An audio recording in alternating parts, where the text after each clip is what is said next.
Hola terrícolas, bienvenidos a Hablo de Cine. Hoy quiero hablaros de un clásico absoluto, así que viajamos hasta 1957. Hoy vamos a hablar de The Curse of Frankenstein. Aquí se estrenó como La Maldición de Frankenstein. Fue dirigida por el grandísimo Terence Fisher. El director inglés llevaba ya unos años trabajando con la productora Hammer. En un plazo de unos 6-7 años había rodado 11 películas, entre ellas pues algunas bastante destacables. Eso sí, todas ellas se movían entre el thriller y el film noir y hubo también tiempo para algunas pequeñas incursiones en la ciencia ficción. Películas destacables como Murder by Proxy, Spaceways, The Stolen Face, por ejemplo. En esta nueva colaboración se metió de lleno por primera vez en el género de terror y la verdad es que los resultados fueron buenísimos. La película tuvo muy buena acogida, fue un gran éxito y por lo tanto Hammer y Fisher trabajaron juntos durante muchísimos años más, realizando un gran número de películas muy recomendables, casi siempre dentro del género de terror. El guión lo firmó Jimmy Sangster y la verdad es que funcionó muy bien con Fisher. Un año después rodarían Drácula, que fue un grandísimo éxito, y también la secuela de esta que nos ocupa hoy, The Curse of Frankenstein, que es The Revenge of Frankenstein. Ambos formarían uno de los tándems más icónicos de la historia del cine y sobre todo, por supuesto, de la Hammer. Volverían a trabajar juntos en el futuro en otras cintas, como ya os he dicho, Drácula o The Revenge of Frankenstein, pero también en The Mummy, Drácula Prince of Darkness, The Man Who Could Cheat Death o Brides of Drácula. Pero este no es el único tándem mítico que salió de esta película. Hay otro muy importante, que es el que formaron los dos actores que salen en esta película, que son Peter Cushing, aquí interpretando al barón Frankenstein, y Christopher Lee, que aquí interpreta a la criatura, a Frankenstein.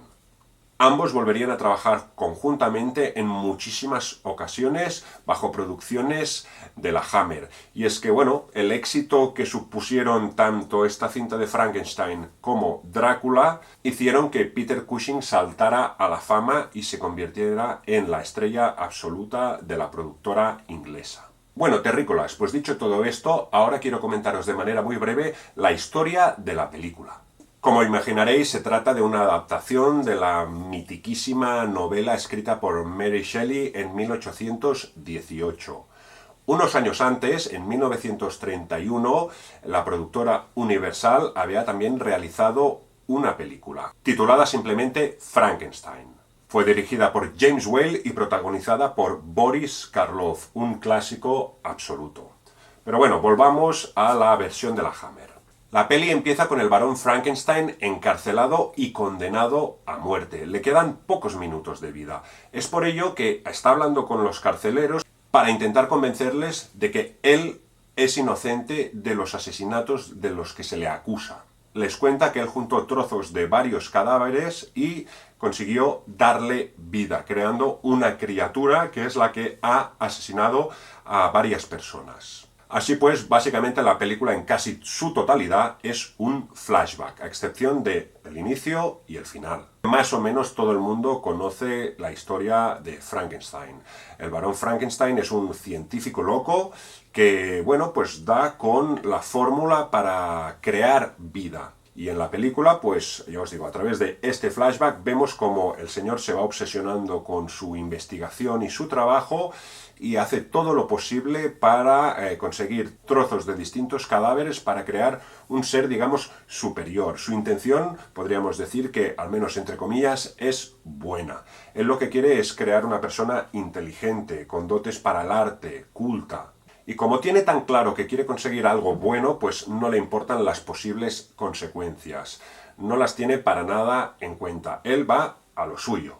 Como ya sabréis, queridos terrícolas, las cosas se tuercen un poco y la criatura que crea, pues por cosas del destino, acaba con la vida de varias personas. Así que el barón Frankenstein es acusado y sentenciado a muerte. Bien, pues no me voy a enrollar más con la historia porque básicamente es esta y creo que seguramente todos la conocéis de sobras. Ahora, si me permitís, voy a pasar a comentar algunos aspectos destacables de la película. Bueno, en esta versión de la Hammer hay varios cambios respecto a la previa versión de la Universal del 31 o de la novela. Seguramente el más destacable es el del Barón Frankenstein. Su personalidad aquí es muchísimo más profunda. Vemos esa gran dualidad que hay en ese personaje. Por una parte es un ser amable, pero por otra parte es un ser bastante grotesco. Es un tipo totalmente entregado a su trabajo y a sus experimentos. Podríamos decir que roza la obsesión. Además, a lo largo de la cinta vemos en varias ocasiones cómo es un tipo pues bastante cruel y sin ningún tipo de remordimientos. Ni le importa ni le interesa nada que no sea su experimento. Otro cambio respecto a la previa versión cinematográfica es que en esta ocasión el laboratorio del doctor es muy moderno. Además, la cinta tiene a lo largo de todo el metraje una atmósfera muy inquietante, algo que no era tan prominente en la versión anterior. Luego hay dos cosas que son bastante filias de Fisher, podríamos decir, que son temas recurrentes en su filmografía y que en esta ocasión pues tienen mucha fuerza. Una sería el de las apariencias. El señor Fisher nos muestra como no todo es lo que parece, ¿no? Hay una dualidad nuevamente. Vemos, por ejemplo, como el barón Frankenstein es un joven apuesto, una persona pues muy respetada por todo el mundo y que no levanta ninguna sospecha. Pero luego, pues claro, vemos su otra parte, ¿no? La parte oscura, esa crueldad, esa oscuridad, esa mezquindad. Es un tipo, ya os digo, sin ningún tipo de remordimientos y podríamos decir que una mala persona. Ahí está lo de las apariencias, ¿no? Por otra parte, sin embargo, la criatura pues es un ser bastante deforme y que ya por eso pues es repudiado por toda la población. Sin embargo, es un ser que podemos ver que no tiene ninguna mala intención, aunque acabe de manera pues bastante accidental con la vida de otras personas. Esto nos deja muy claro el tema de las apariencias, ¿no? A veces, pues las buenas apariencias esconden un halo negro, mientras que una mala apariencia, pues a lo mejor esconde una buena persona. Esto, ya os digo, es un tema bastante recurrente a lo largo de la filmografía de Fisher. Otro tema recurrente en la filmografía del director inglés es el del bien contra el mal, y aquí no podía ser menos. Aquí lo vemos claramente entre esa especie de lucha que hay entre el doctor Paul Krempe, que es el ayudante y maestro del barón Frankenstein, que es una persona con una ética muy estricta, con unos valores muy integrados. Sin embargo, el barón Frankenstein es una persona con muchísima menos ética y con unos valores, digamos, mucho más laxos. De ahí, pues, el bien contra el mal. Esa lucha que ya os digo tiene una gran importancia en esta cinta y es algo que se repetiría a lo largo de los años en las posteriores cintas del director Fisher. Dicho todo esto, ahora voy a destacar algunos aspectos positivos de la película.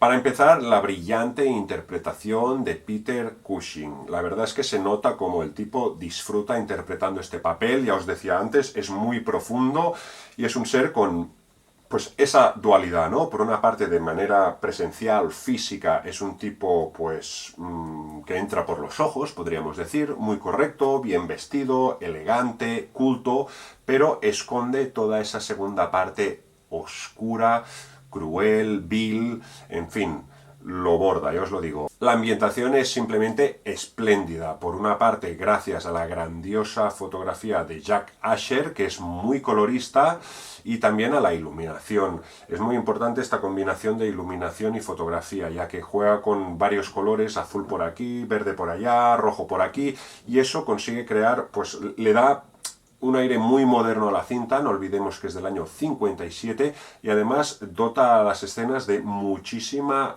profundidad.